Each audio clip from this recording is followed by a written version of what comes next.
Hammaga salom obunachilar, sizlar bilan Otaxon. Bugungi videoda Minecraftni o'zbek tilida qilishni o'rganamiz. Telegram kanalimdagi mana shu o'zbek tili degan modni yuklaysizlar. Telegram kanalim egasi kommentariyada mana mod yuklanyapti. Sozlamalarga kirasiz. Modni faollashtirasiz. Activity tugmasini bosasiz.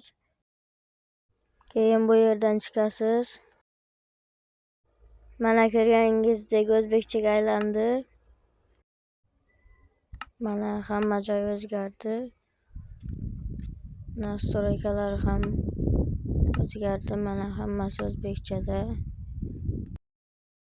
Sozlamalarga kirasiz. Mana tilni o'zgartiradigan joydan ham o'zbekcha bo'lgan. Video shu bilan tamom. Keyingi videolarda ko'rishguncha xayr.